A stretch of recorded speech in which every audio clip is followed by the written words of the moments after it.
We're back with Breezin with Bierman. We're in September right now. Last month we did not have a show.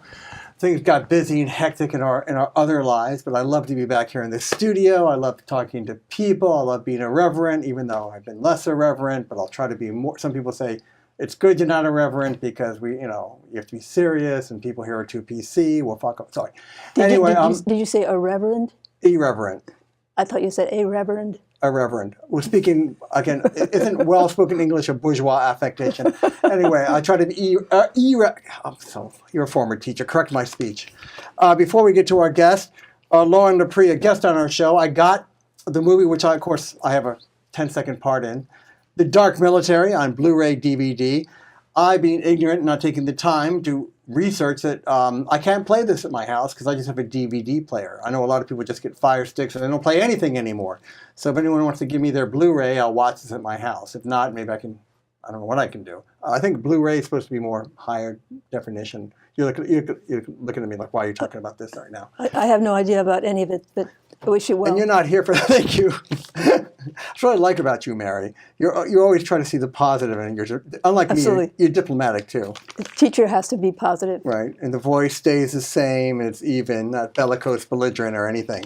We have Mary Clurman. She is a long time, 20-year Princeton resident. No, 10. 10. Okay, well, I like 20 better. 2008. Okay, so I can't play the Trump thing and exaggerate numbers. But okay, and could we say an activist in community affairs? Would that be fair? I've always been really interested in how things work and why they work the way they do and who does what and why. Mm-hmm. And just a natural curiosity. Sure.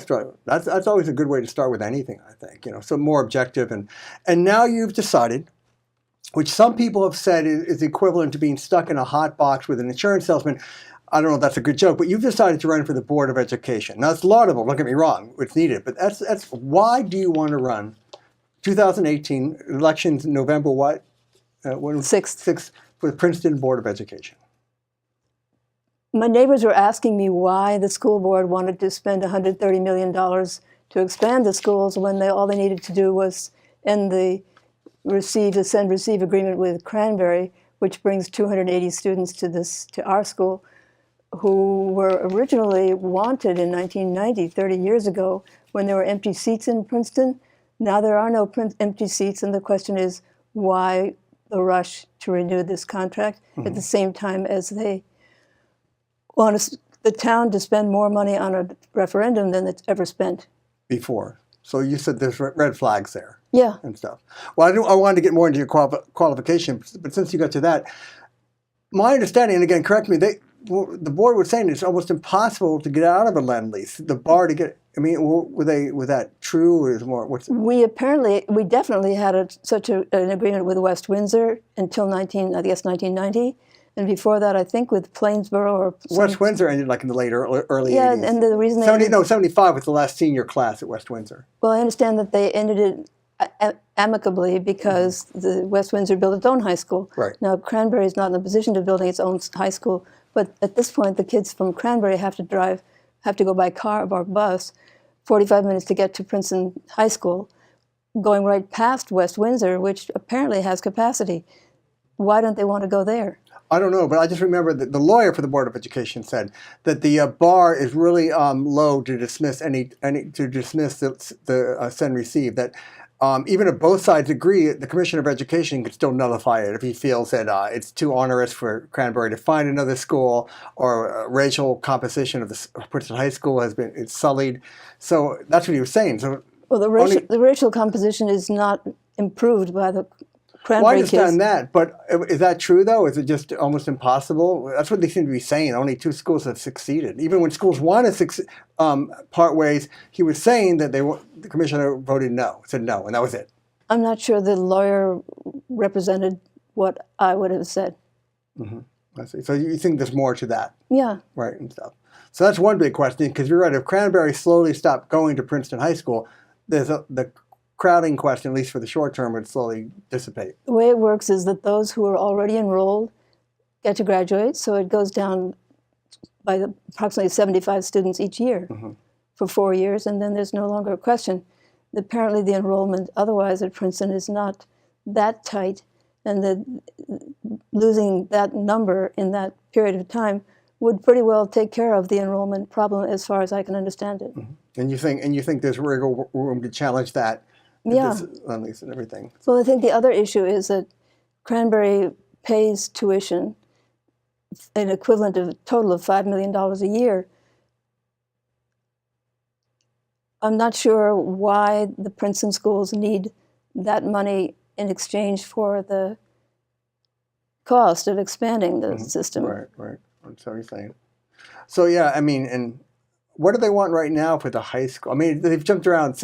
As we talk today, now in September, this referendum's all over the place. It was 100. Well, what's happened actually is that because our group, I brought together a bunch of people slowly who have challenged consistently at every Board of Education meeting the board's plans and its budgeting and its communication, its lack of communication with the town as to what it actually wants to do. Its representatives continually tell us what they're doing. They never ask us what we think they might do better. They always tell us the same thing, and they never respond to actually the criticisms we made, except to actually sometimes change their mind about what they're going to do. So they were going to have a referendum in October. We said, you can't do that. Nobody's going to be here. Nobody's going to vote in October. So then they moved it to... But they said it was moved because it's a backlog. Having that referendum wasn't approved by the state. They also said that there was objections from the community. Oh, they said that there have been objections from the community all along, and they have admitted that there have been objections to from the community. So, that's part of what's happened. I guess what's the truth, though? Do you know? I mean, is it both, or sure? You think it's both? Well, they've realized that it wasn't not a good idea.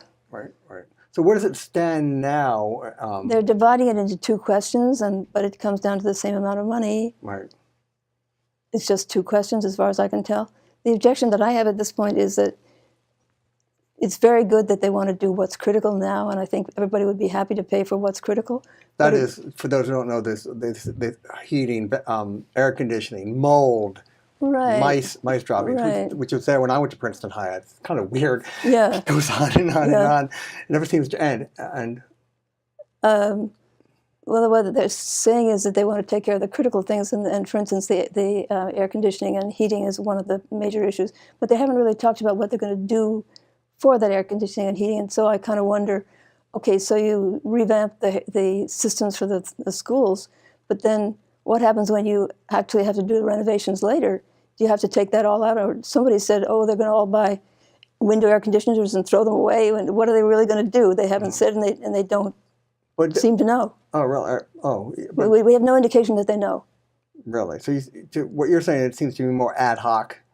When they have this idea, they threw it together, hope it would pass, and now they're being challenged, and now they're having to make more concrete examples of what they plan to do, or... Well, they don't seem yet to be happy to make a concrete example.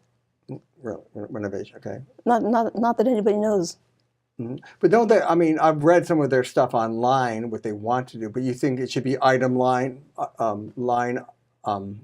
item? I think the schools are doing some really great things. I think that parents are generally very happy with what they're getting, that the students are happy, that students have a lot of interesting things going on, and that they're successful when they apply to colleges. I think that the issue is how the budget is managed. The budget is actually paid for by everybody, not just the parents. So the whole town is concerned about how the schools work.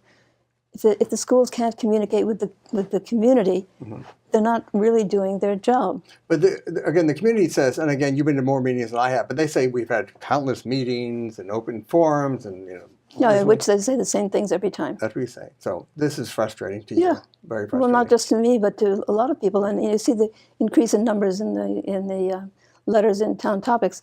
Today, in the Town Topics, they were all for the school board. But actually what happened at the last meeting on Saturday was that Patrick Sullivan exhorted parents to say, we want the schools.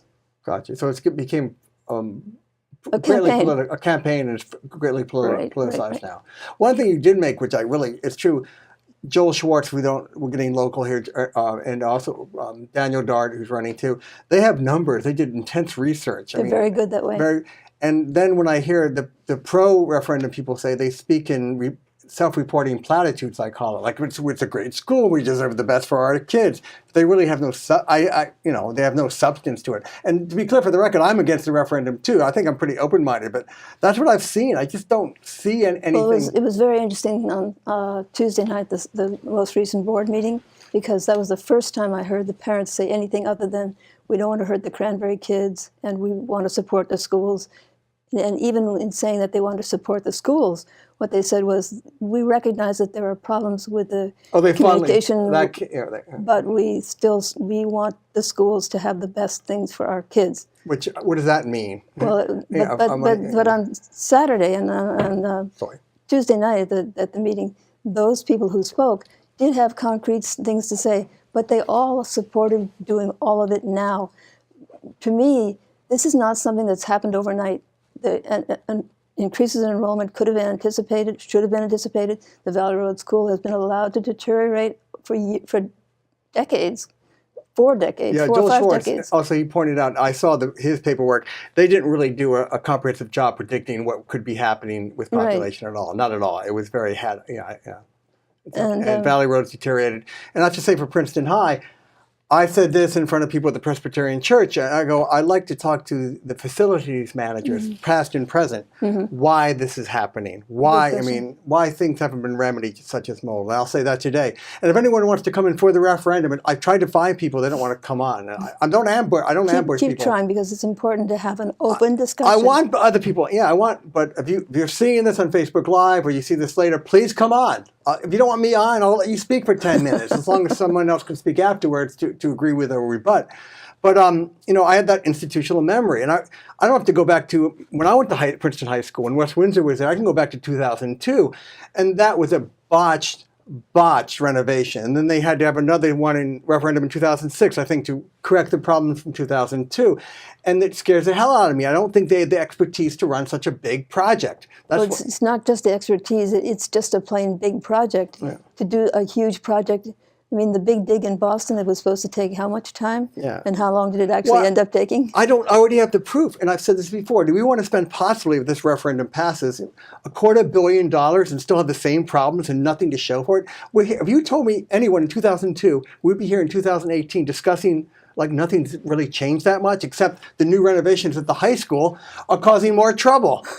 I mean, Steve Hiltner, noted in town, he said that the new auditorium would flood. It's flooded. And from day one, because I know people, my mom taught in the public regional schools all her life. I know people in the regional schools. From day one, in the new sections of the high school, windows didn't open. There were little fires because the wiring didn't work. Heating didn't work. I mean, there should have been lawsuits. I mean, I could go into more stuff, but I don't have proof if I want to make allegations about other things I think are happening. I mean, but if you want to talk to me privately.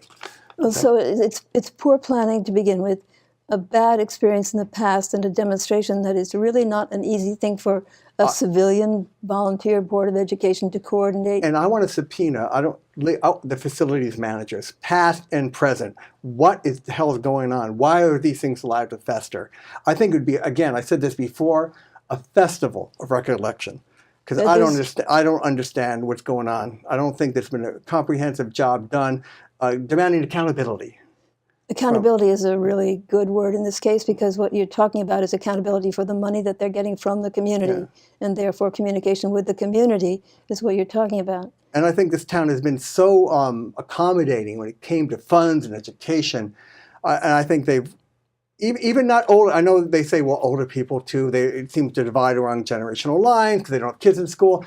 I don't have the numbers. Even younger people with kids in schools, at least in my neighborhood that I've talked to, are starting to get a little tired. This blank check thing's out the window with them. And the trust level's not very high. Maybe Steve Cochran and Patrick Sullivan are seeing that. I'm not sure. God, that was interesting so far. We can keep talking. Next question. Okay. What essential skills and qualifications would you bring to such a big, and always an important job, but at this time in our history, a very important job? Well, the school board is not autonomous. It needs to respond to the community, as I've said before. What I bring, I think, is the ability to listen to people and to talk to people and to understand and to reach out to people. I've demonstrated that I can reach out to people and bring together people who are willing to work and willing to work substantively. I think communication is what's lacking. Can we go a little further? 1 minute. Oh, okay. That Okay. was quick. Well, let me go 5 more minutes. 3, okay? 5 more. We'll go 5 more minutes. Communication, I think, is something that I can help with. Also, as a Montessori teacher, I was a head teacher. I was an administrator. I was a director. I had to set budgets. I had to do hiring and firing. I had to even manage the food program. I've dealt with federal programs. So I know I've had some experience with all of these management issues. I've had my own nanny agency for 10 years. I've dealt with problems of communication between child caregivers and their employers. I've dealt with child care at many levels. I set up, under a grant, I set up for the Essex County, I set up family daycare networks, working with parents who took care of children in their homes for other parents and wanted to be paid and wanted to have taxes paid. Right. So I've dealt with a lot of that stuff. I'm not a lawyer, but we have a lot of lawyers already. We have financial people and lawyers. I like Daniel Dart because he's very concrete and very specific and has clear ideas. I think that kind of person is helpful, but we need other viewpoints as well. So in our short time remaining, do you have the time, though, to devote to what I would say would be a full-time job? I would say that even running for the school board is a full-time job, and I'm doing my best to do it. Mm-hmm. So, but do you have the time, though? Sure. Time and the energy and the passion and the commitment. Well, I can always take a nap if I need to. Okay, you don't work right now. You're not working full-time. No, I'm I'm retired. I gave up my agency years ago. And in our abbreviated time, we got into our conversation. How do you think you would fit into the?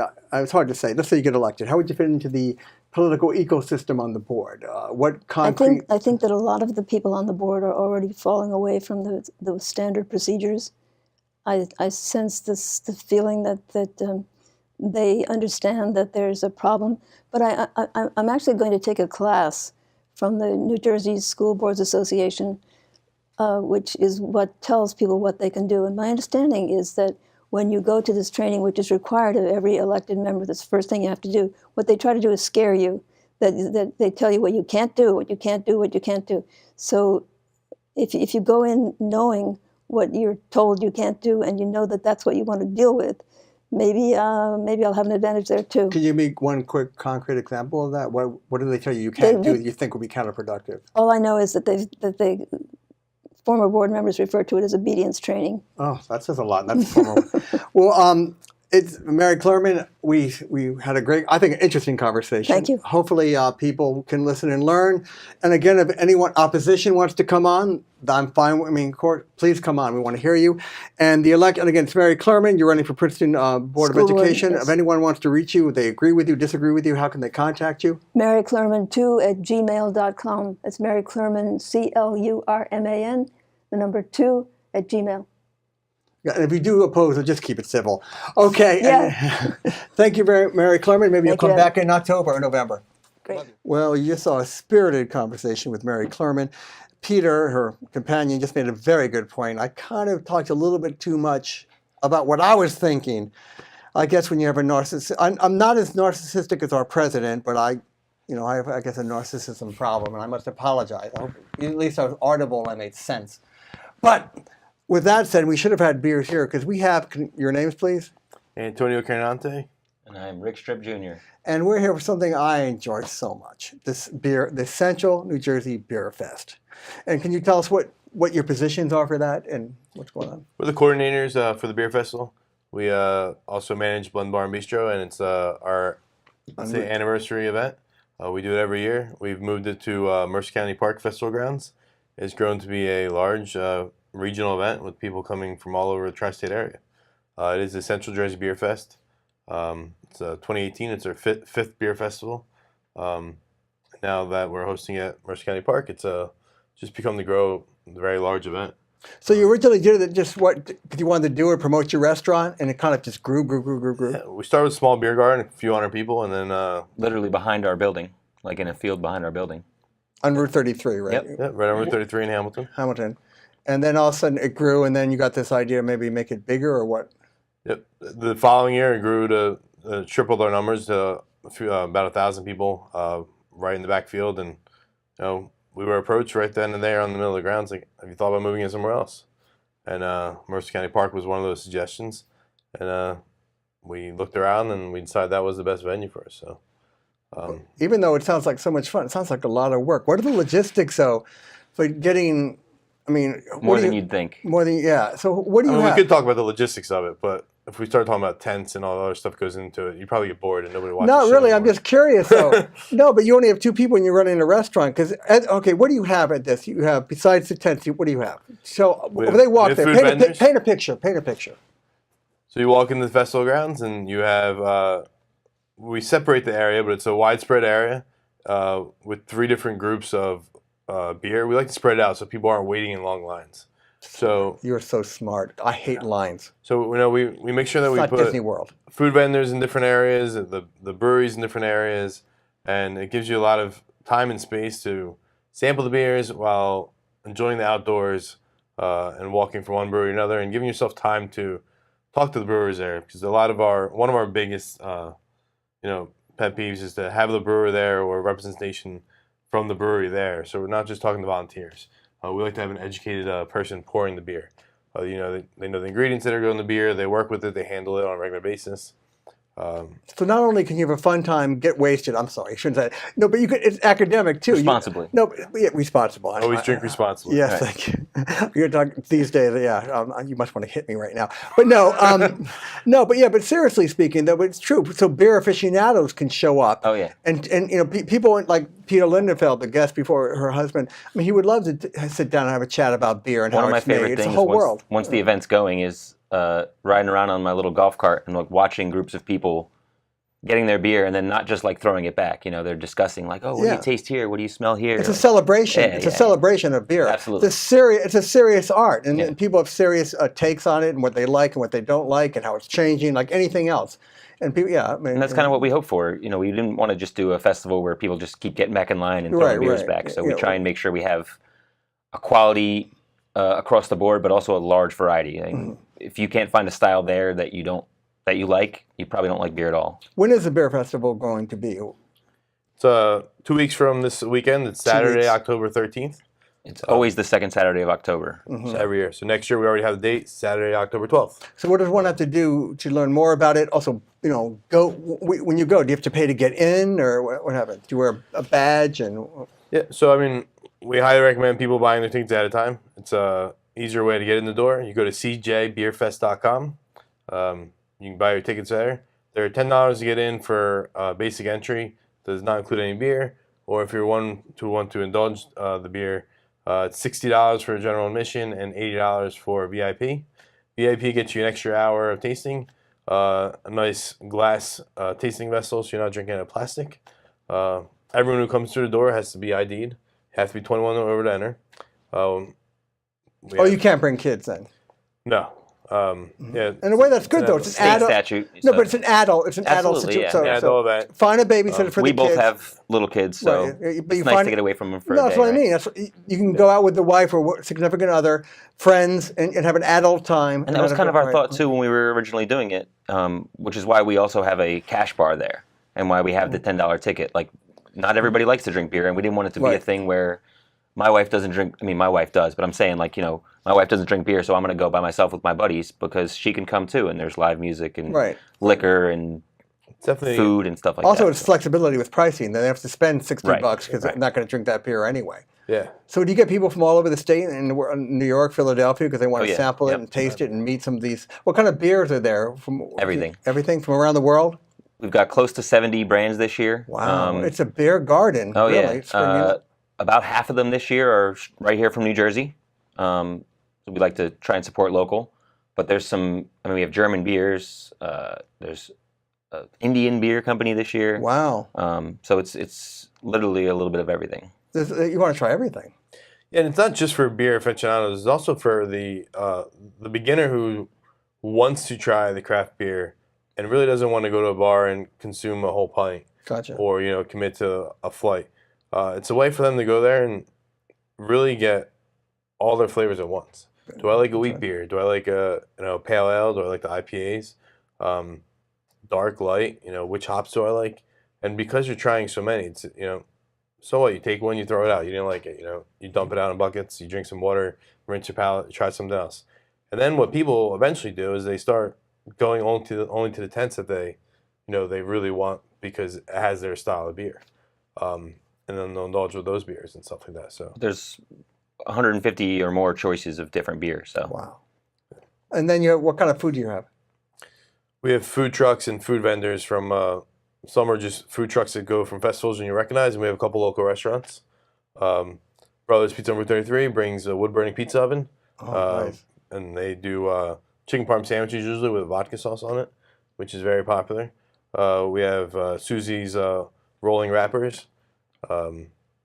Sal's Crazy Corn on the Cob this year is new. There's Argentinian barbecue. there's tacos. Yeah. Another local restaurant is Seasons 52 will be there. I got to write your PR. This tantalizes and tingles all your senses. That's what we hope for. At the same time, you meet a lot of interesting people. Right. And you don't have to worry about, and nothing, you don't have to worry about kids either. Right. Everyone's adults and everything. And then there's music? There's live music. We have DJ John Rossi. He's going to be emceeing the Oh, event. I know DJ. I met him. He's a great guy. He's on my Facebook. So he'll be emceeing the event and playing music throughout. And then we also have the Polish Nannies. They're an upcoming band who's... They do great covers. I listened to them before I did this interview, too. So you can dance, More local drink, guys, eat. you know, we like to try and support the people who support us. What are you doing during all this time, though? Are you having fun during this day? Once it starts, kind of. Leading up to it, it's a little tough. Every year it gets a little easier for us. Because you've done it before. You kind of know about permits and Right. tents and... But, once it's going and we see the people that, there's a lot of the people that are there are our family and friends, or it's people that come to our bar year round. And when we see them having a good time, that makes it worth it, How many people could you guesstimate were there last year? You have the tickets and everything. The last 3 years, we've had roughly 3,000 plus people. Wow. Yeah. It didn't rain, did it? What happens if it does rain, though? That always bothers me. You have the tents. We have tented areas. We have some indoor area. Coincidentally, it has rained the last 3 years. Light rained or rain in the beginning of the day. Didn't We seem have to a lot of bother tented anybody. areas. Yeah. Bring a poncho, a light jacket, umbrella. There's indoor area. There's the Mercer County Park Festival Grounds is connected to the ice skating rink. Right. So we always bring Where the stuff concert Yep. is. Yeah. Right. So we bring stuff inside there. We have vendors inside there. We have a lot of tents. All the breweries on their tents. So, whether you want some shade on a hot day or whether you want to be covered from the rain, there's definitely options for that. I have to say this again. Joey Biscotti got you here. He says, can you plug Dulce Vita... I can't pronounce that. Dolce Video Media. Media. So Dulce Vita... You say it. Dolce Media Media. Dolce Vita Media. Is the official sponsor, it's like I've been drinking, for this event. He's a media sponsor, so he promotes our event. He's one of our many sponsors, yeah. And he's doing great. He gets our name out there. He does all the media attention for us. And He helped us find the Bierman. The Bierman. I am the Bierman. Bierman. So if I show up, can I get a discount ticket because I'm famous? And I'm a He VIP? might take care of you. You might say, oh, I might go now. I might even throw you a free ticket just for having us on the show. Oh, thank you. Oh, What thank better you. than a beer man at a beer festival? Right. I'll bring my wife too. She got to Sure. pay.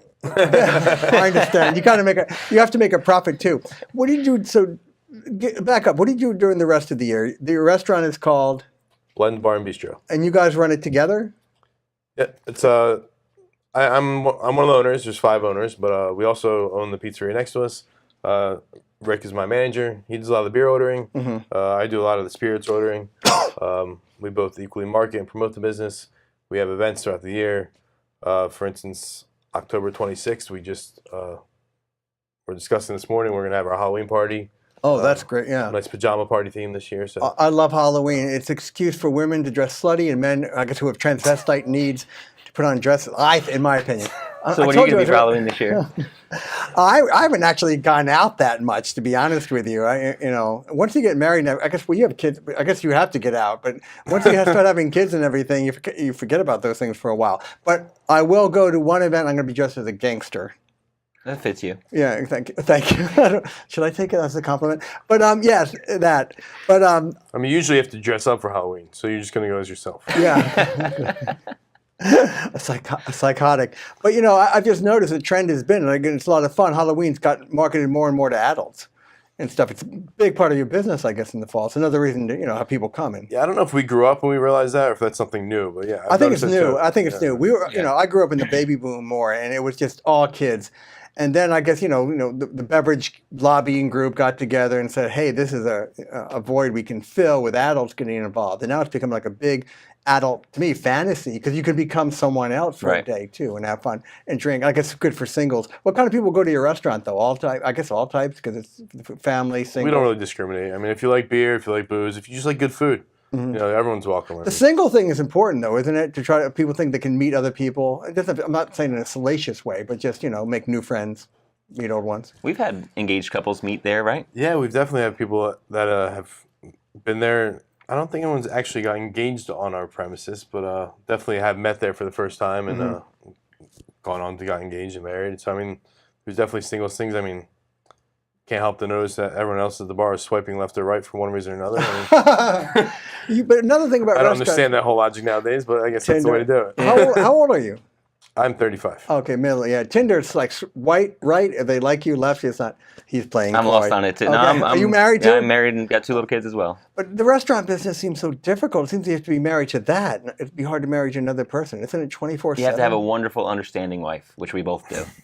I Yes, got we you. do. And the kids can play in the kitchen. No, that'd be dangerous. But They visit sometimes. the visit and stuff. And you're the manager. So Yes, sir. the most important thing is when I was in grad school, and you probably know this much better than I do. The worst thing about a restaurant is the people who you have to hire and hopefully will work for you and you can trust and they don't steal and they show up on time and A lot of that is top down, though. Like, as long You as the think- management's good, your staff's going to be good, right? yeah, okay. And if there's bad apples, they get exposed. And stuff. Character selection, you interview people, you just do the best you can, you train the best you can, you educate the best you can, and But if you you're motivate the good, best you can. I mean, Right. I don't think we have that problem. So, luckily, people have been good to us, and we've been good to them. And that's a good point though. If you're fair, honest, and you treat them well, most likely people are going to show loyalty back We try. and stuff. And if they're bad apple, they'll probably fall by the wayside. We try that with the festival, too. I mean, it's probably a third of the people that come every year have been there every year. Yeah. So it's, That's the best Yeah. advertisement. Right. Yeah. Do you have testimonials on your website? I mean, we should. and stuff. But, I mean, there's reviews if you go on our I Facebook. no, read the Yeah, reviews. yeah, Yeah. But the reviews, can they be doctored? I know they have algorithms, they say now, for Facebook and Google. That's what they say, but I feel like that takes a lot of work Yeah. and time that we don't have. Yeah, but no, I know that. Yeah. No, I believe. we're not that fancy. We're not Facebook by any means. I'm not foolish. So, but the feeling I'm getting is a cocktail psychologist, and after I drink, I call it liquid Berlitz. My psychology and my Spanish gets better. Even You my and wife. everyone else. Yeah, exactly. I'm not that unique. You think you guys seem to also have you're doing this also because you wanted to give back. I always get this kind of thing. You think it's just a great community thing. Is that?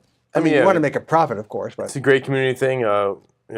Every year we pick a nonprofit. This year we're giving back to troops through the combat veterans of combat motorcycle vets of New Jersey. In the past we've done the YMCA of Princeton's Breast Cancer Resource Center. oh, okay. So we tied in Princeton for sure. And even throughout the year, like in November at the bar, we're doing a pancreatic cancer event. But besides giving back financially or just giving back to the community, we just like to have a good time with our friends and family in the local community. So And it's the people who support us year round. So this is kind of our Way party of for giving them, back. too.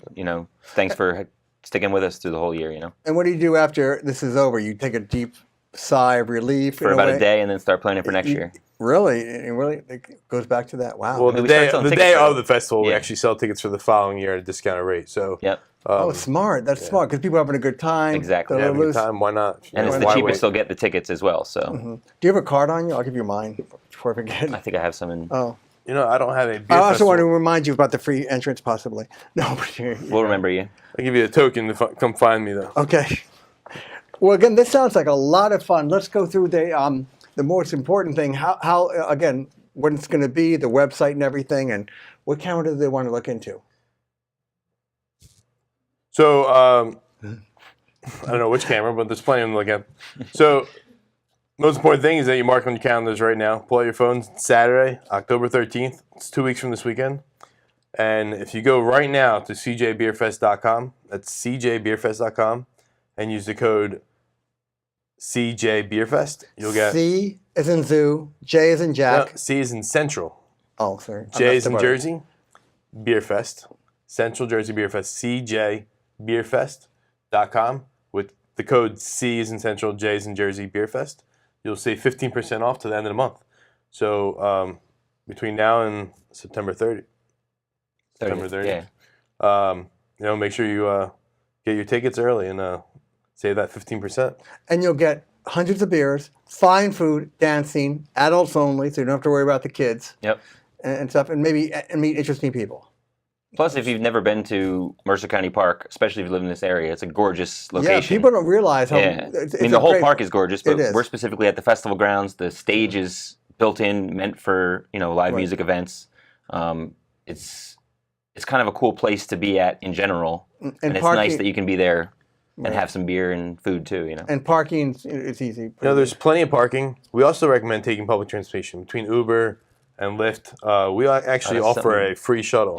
Yep. This year, Izzo's Brew Bus. They're going to be shuttling people from the Hamilton, New Jersey Transit Station to the Beer Fest from anywhere from 11 to 2 and then from 4 to 6. They'll just be constant shuttling back and forth. And you can pretty much get to Trenton or Hamilton from anywhere on the New Jersey Transit line, right? And some of the PA ones. So if people want to take a train, they don't have to worry about an Uber or waiting for a taxi or whatever. Once they get there, we'll have a shuttle running back and forth all day. Get to your closest train station, whether you're in New Brunswick, Newark, Trenton. Get there. Get to Hamilton train station. Get there early and wait.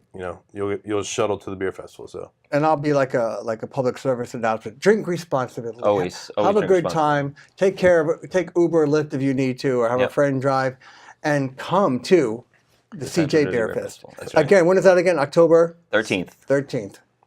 All day, good day. I'm looking forward to it, and I already have my token. We better see you there. I'm telling my wife I'm going. There we go. You're telling her. You better ask her first.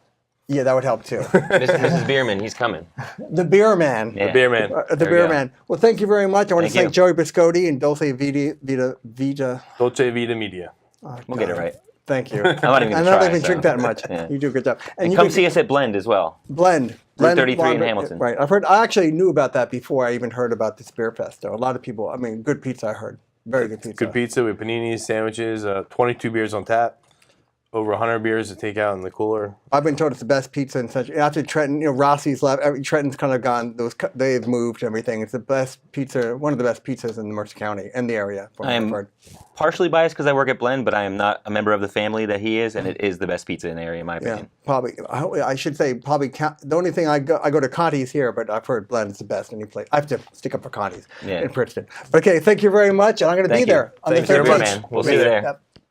Back again in a quest right now. I love Lauren Lepre, and he's coming back in October, and because he gets great guests and great ratings. He gets them. But now we're also being Princeton-centric, too.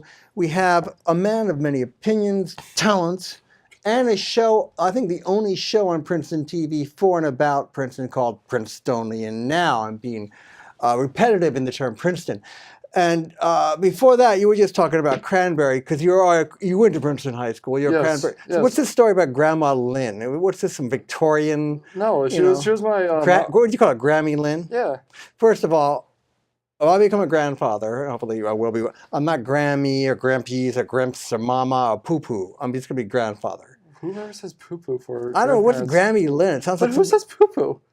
kids, because the kid's young, the grandkid's young, and they don't like I don't enunciate now, but they don't even enunciate that well. You want your grandkids to be like, oh, poo poo, you're here. I've heard that though, mama, tata, kaka, because whatever they say some words. Okay, now you just said caca. No, but they're trying to say whatever they say when they're one becomes like the de facto word for the grandma. It could be like mommy, mumu, or something, I guess. So who's this grandmother? Okay, she was my mom's mom, and she was a Cranberry resident forever. And she just thought... Back before all the rich people from New York moved in or something. Yeah. You said the rednecks, no.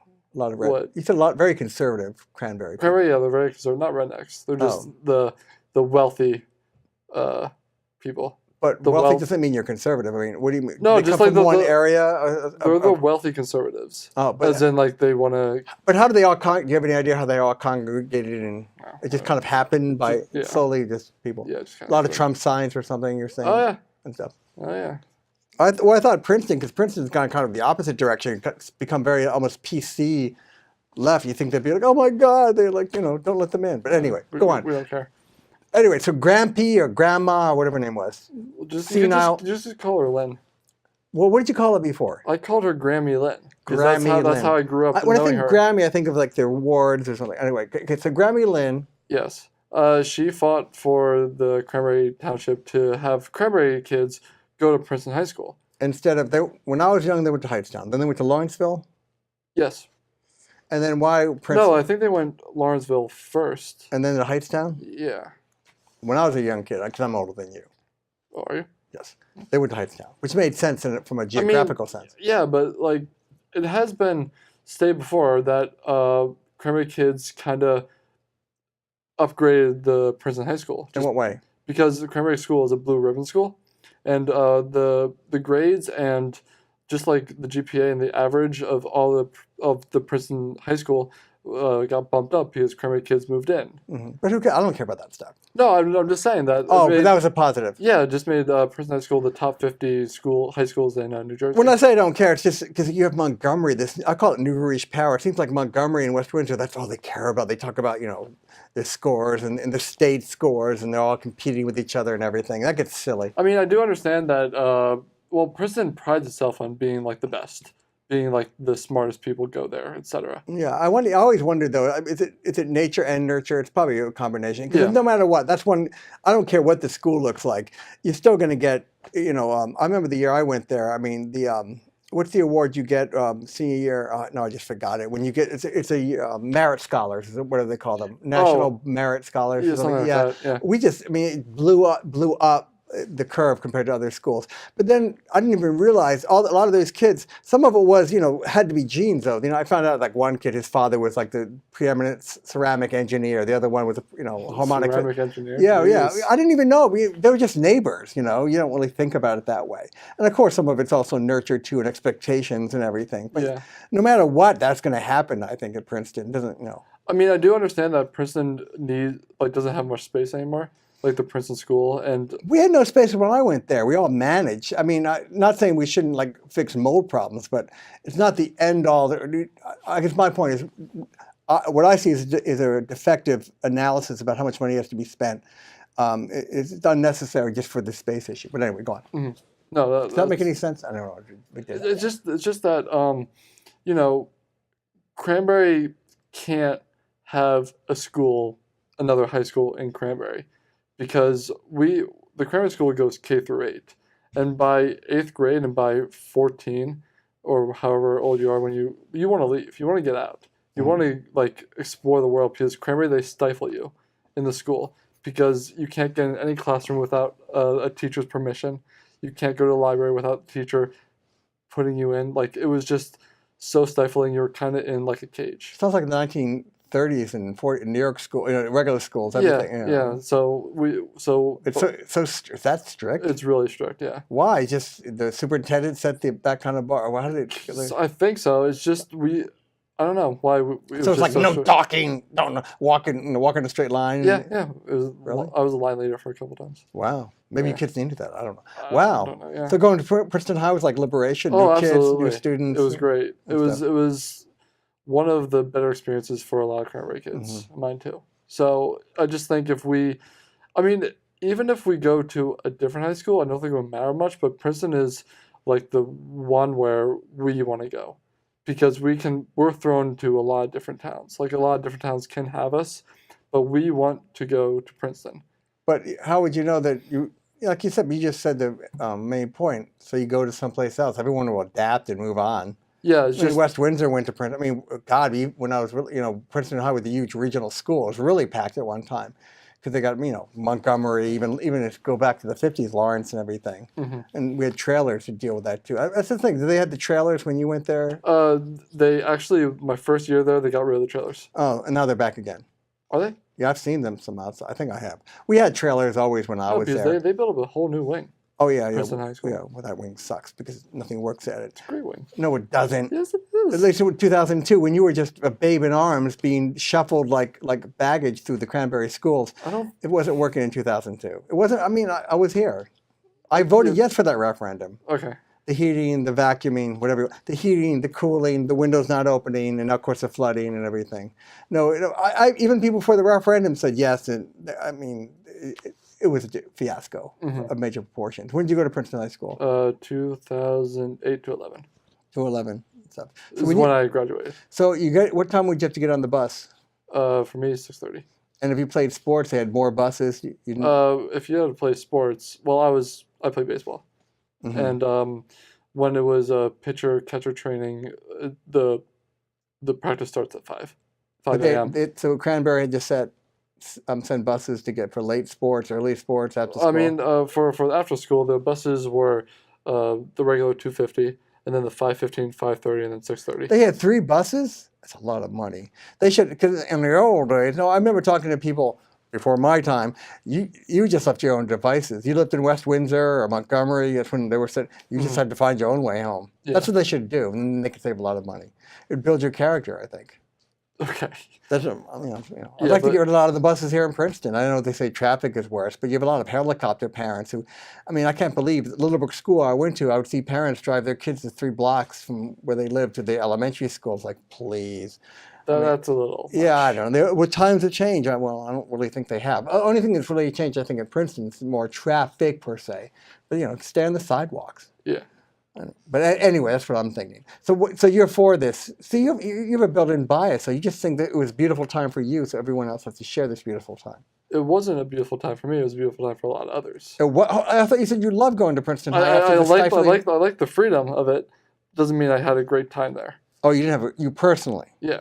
But for every other Cranberry kid you talk to, they say it's like the best 4 years of their lives. But you think, if you had your druthers, they should be allowed to continue to go to Princeton High School? I still think that.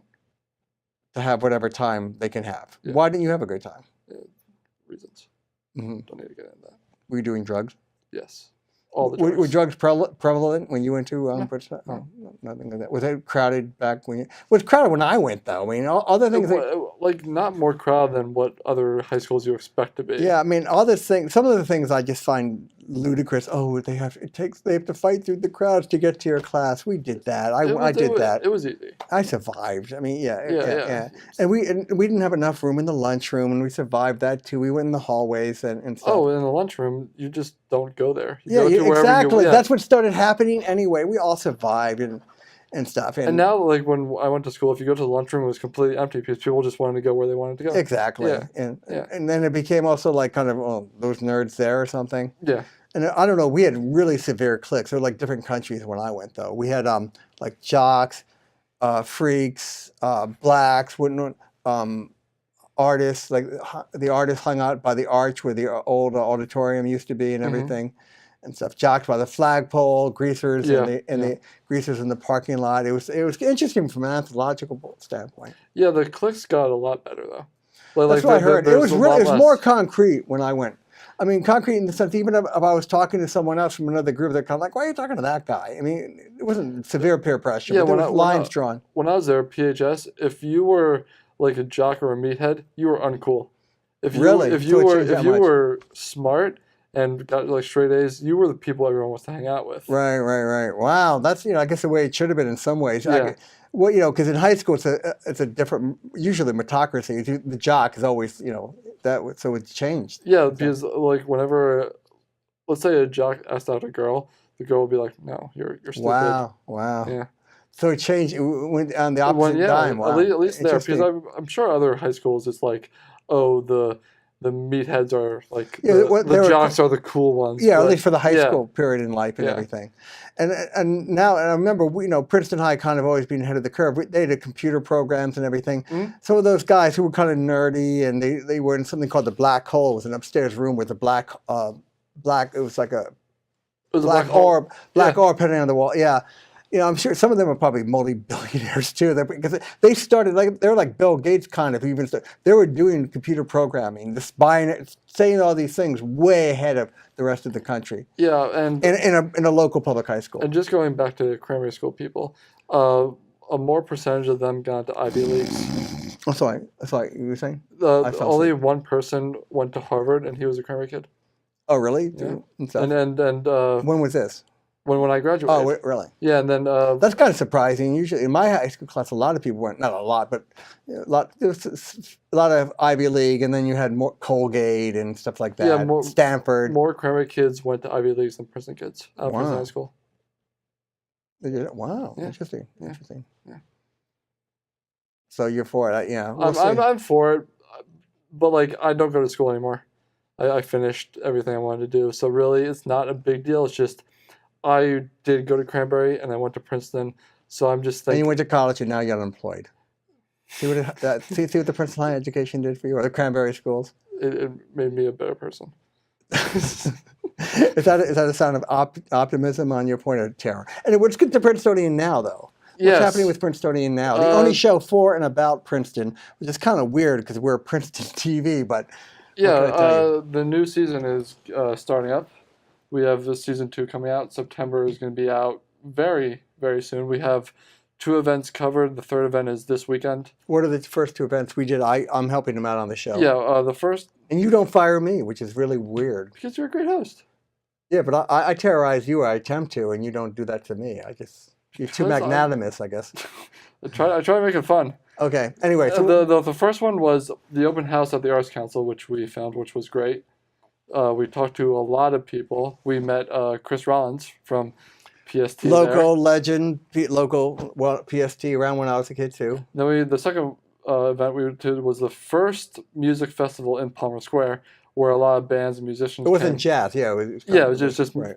musicians and bands around the local area, and just came and played on the square. In the 2 stages, there was a left stage and then the center stage, and it just was a very fun time. And what I didn't realize, I think we discussed this, people were afraid to come up. People wanted us to interview them, but they were too shy, like we're like some big deal Yeah. or something. And But then there was that jazz guy who's like, "Hey, we saw you walking around, and we really." he found a kid, but Yeah. he was even shy too. Yeah. It's talk about when I was saying, both sides don't really. We communicated. We actually are interested in meeting more people. Oh, absolutely. We thought maybe we were bothering them. Yeah. or I something. mean, if anyone's watching this right now, if you see us walking around Princetonia Now, please come up to us. Say hello. Say you want to be interviewed, or just say, hey. And maybe next time there's something I want you to cover or something. Yeah, exactly. We can't cover everything. There's only 2 of us, but we'll try. We'll put you on the list. Who you just don't know, but we're all completely open. Well, as we said before, we want to do the events that are fun. No, like special readings or anything. Nothing boring. Right. We want to keep it fun and upbeat, and just try to get as many interesting people on camera as we can. Right. And it's all in Princeton. And what are we doing coming up this Sunday? This one is a picnic at the Updike Farmstead about the Historical Society, and they're going to have reenactments. They're going to have people playing as different historical figures who went through or from Princeton. Like we might see an Einstein around. Wow, I could ask about his sex life. You could. I don't know what Oh, you that's would right. say. We're family friendly. I can't. That's right. I mean, I got to change my. I can compartmentalize, and I'm a little less irreverent. I'm more like. Princetonia Now is AM more family friendly than Yes, Breezin. Yeah, it's more AM New York-ish. Like, so how long have you been, washing the sidewalks? No. Yeah. So I got to be Einstein. So I'll joke around. Who else should be there? Stockton, Einstein. Whoever else lived in Princeton, maybe George Washington might be there. Well, Because he he was walked the Princeton battlefield. When it was capital of the United States, when the Continental Congress kept on running around, Yeah. he was in Nassau Hall and everything too. Exactly. So I think we'll see a lot of those people, and we'll just gonna be a fun time. That's what we try to do with Princetonia Now, just have fun. Hmm. So what time are we going there on Sunday? I think it starts at 1. Did you tell them we're coming, or you don't bother with that? No, I emailed them. Oh, I guess they want us to come. They have to start giving us something though. Yeah. And that's when you have to start demanding. I want something in return. What can they do? Send us back in time? I don't know. I mean, that'll be interesting. That'll be a run. Well, maybe they give us I don't know, like a free hot dog or historical hot dog or something. I mean, it is a picnic. Maybe they'll give us free hot dogs anyway. right, and stuff. We get free stuff when we go. Mhm. We got free shirts. That's what we did Yeah. get free. We had to ask though. Yeah, but they still. So, what else are you thinking of? Anything else in the future? Or it's just going to do that, and then we'll let it rest for a little bit while you produce No, edits of the show. we're as soon as September ends, we're running right into October. We're gonna do every single month up until April. I'm planning. Wow. April or Wow. May. Yeah, season 2. Because during the summer we kind of stopped because everyone's on vacation and nothing really happens in the summer. But fall, a little bit of winter, and all in the last spring is just like every And event. one thing I talked about, we're busy, we don't get to. I like if we can get the lighting, go cover, just walk around Princeton at night and see, drop by the We bars and can everything. absolutely do that. That'd be pretty interesting too. The Just nightlife. the nightlife of Princeton. Because We could everyone comes totally to do this that, town yeah. now. It's amazing. Well, I guess it's been like that for the past 20 years. We could You actually can't find a parking space on a weekend. maybe try doing that if we cover the Christmas tree lighting again. We could do a night out, or maybe before. Yeah, Christmas tree lighting. That too. No, I get more because we just stand in the cold and everything. But yeah, I guess it's all ceremonial and everything. Yeah, I mean, we're just trying to find good things because this October we're gonna have Day of the Dead again, and we're gonna have a graveyard tour, which I'm excited about. We are? Yeah. What graveyard? It's October 26th. Princeton Cemetery? Yeah. Oh, at night? Yeah. Mimi O is doing that? Maybe from Princeton Tour Company? Who's doing that? I have no idea. I need to look it up, but there is a graveyard tour that would be fun. Yeah. And Well, I mean, I've gone on the historical tour, but I like to like a real ghost tour. That would be even better. Oh, I'll try to find that. Do a seance or something and try to contact, You Aaron Burr's there, Richard Stockton, the Menendez. and I can do our own seance in the back. Because you got the Menendez husband and wife there. Ask them, I think I know what Lyle did kill them, and the brother did kill them. They were. I mean, you can ask them if we do the seance and it works. Stockton, Aaron Burr. Who else is buried there? Sylvia Beach. Do you know any familiars? Familiars? What are you talking about? Or the middlemen people? What are they called? The middlemen. So, the people who bury you? No, the people who can talk to ghosts. Oh, seances. I guess psychics or ghost whisperers or something. Aren't they called familiars? Mediums. Mediums. That's it. Mediums. Yeah. That would be really interesting. Yeah. That'd be interesting. We have 56 seconds. So that's been great. This has been another. What show am I doing? Breezin with Bierman? Yes, Breezin with Look Bierman. here. Look there. I'm a little tired. Oh, and stuff. Another hopefully eclectic and exciting Breezing with Bierman with Mary Clurman, people from the CJ Central New Jersey Beer Fest, Patrick McDonald, who I fired earlier today, but then I let him back on the show. And then you rehired me. Yes, and Mary Clurman, I do appreciate. I do apologize, Mary, too. I guess I went off on my own spiel, but I have my own hot feelings about the referendum against it. I just so many things don't make sense. It's like a money pit, in my opinion. But if you do offer the referendum, come on the show, grab me, tell me you want to be on. Even if you don't want me there, you can speak for 10 minutes, and we get to rebut it if we want to afterwards and everything. But we have to try to. I want both sides.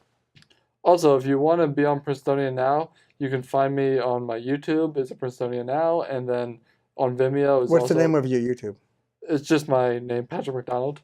Just like the regular Patrick McDonald. Yeah, and there's a Princetonia Now playlist that you can go. And I've watched it because I love to watch myself. And you can also email me at patrick.mcdonald06, and it's the period, the symbol 06 at gmail.com. And maybe we can get a medium and talk to Granby Lynn and ask her how she got such a silly name. But anyway, that's been another Breezing with Bierman. We'll be back next month in October.